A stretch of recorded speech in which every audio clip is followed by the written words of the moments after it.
People have egos. Even your boss has an ego. You think he or she doesn't because they're powerful. They're even more insecure than other people. What is power? It's not what you think it is. It's not, Vladimir Putin or presidents or Biden or all these political figures and these big games. Power is a feeling. It's an essence. It's an emotion. It's a human need and desire. And really, what power is a sense of understanding yourself and being able to control yourself. So the way I look at it, I like to look at it not through the lens of great power politics, but as an average, everyday human being here in the United States or in England. The feeling that you have with your children, with your spouse, with your colleagues, the people who work for you, the sense that you have no control, that you can't influence them with your ideas, that you can't get them to maybe, soften some of their ugly behavior if they have that you can't get them interested in helping you with a project or whatever, is the most miserable feeling a human being can have. Malcolm X had a quote that I love, which is, "Absolute power corrupts, but absolute powerless corrupts even more." I'm butchering it, but that was the gist of it. The feeling of powerlessness is actually more corrupting than the feeling of having a lot of power. It turns people into being passive aggressive, into playing all kinds of weird games, negative games to get power.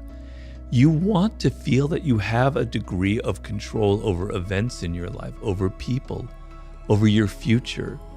And that to me is what power is, right?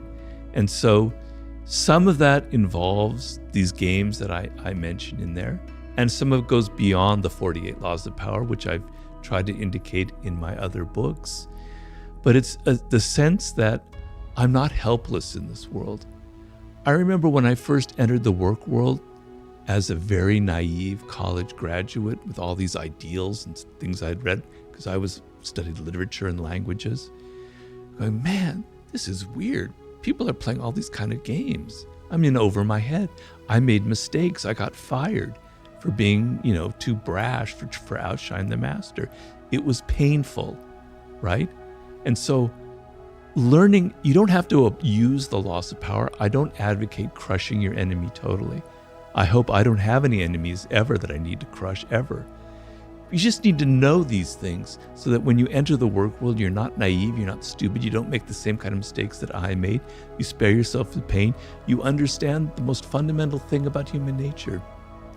People have egos. Even your boss has an ego. You think he or she doesn't because they're powerful. They're even more insecure than other people. You need to be aware of these things so that you don't inadvertently make them feel insecure and suffer the consequences. So that's sort of my idea of power that I was trying to describe there.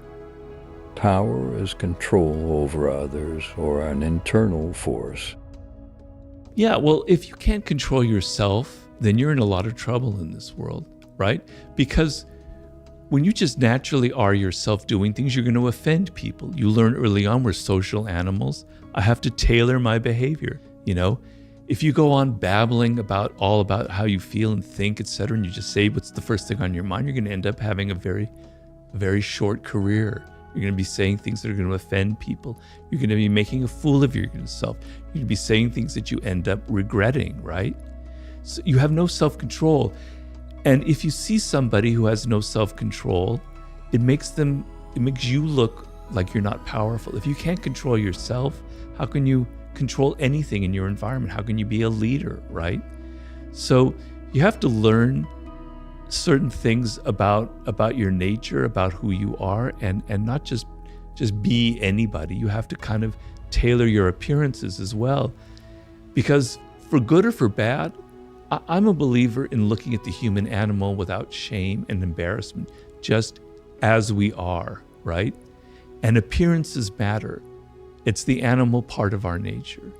We judge people by how they appear, how they dress, their tone of voice, their body language, etc., etc. So You have to understand that appearances matter. And this is part of the game. And so you have to control your appearances a little bit. You have to tailor it. You have to be a bit of actor in this world, on and on and on. You know, these are things that people don't like to admit about ourselves. We like to think that we're much more idealistic, that these things really don't matter in the end. And I wish it were that way, but it's not. And so I'm a bit more of a realist when it comes to things like that. But yeah. What impact keeping appearances has on our lives?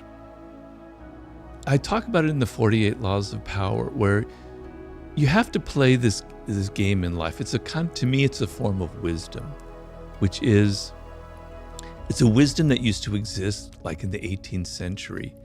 I read a book that had a big impact on me many years ago called The Fall of Public Man by Richard Sennett, in which he described like cafe life in London in the 18th century or France. And he was saying back then, when you entered the public arena or your cafe, you knew you were an actor. You left the house, you put on a mask, and you had fun.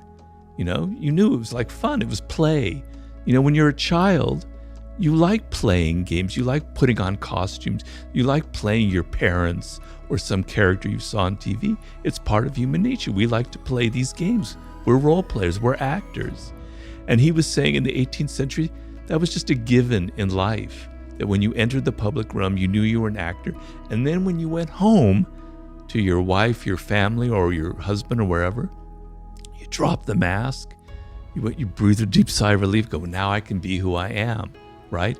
And it wasn't a problem. It didn't create neuroses. It didn't create this like, what's wrong with me? I don't know who I am anymore. So people now, the problem now is we don't have distance from that social realm. And so we think that if we're acting, that's who we are. Well, it's not. It's just that's part of being a social animal, is playing a role. You know, I did a book with 50 Cent, and he kind of exemplifies a lot of that. He plays a role in life. You know, when I met him, I thought, I was kind of intimidated. I was a little bit afraid. You know, the thug. This is a guy, when I met him, he was, you know, just a few years away from being shot and all this stuff. And I met him, and he was the nicest person in the world. He was almost kind of sweet. You'd hate it if I said that word, but he was sweet, right? He was very down to earth. He was very calm, etc. He's playing a role when he goes out and he plays that person. He knows it. He knows it's like, he doesn't take it seriously. You know, he had this big beef with Kanye West back when I was doing the book with him. And then I met the two of them in Vegas when they were there for the awards. They were like the best of friends. They were joking. It was just a game they were playing, right? So what I tell people is, we all are actors. Humans are born actors. We learn at a very early age to play that kind of game. It's kind of fun sometimes to do that, you know? Enjoy that part of life, but don't get it confused with who you are in your essence. That's sort of the dance you're playing between those two things.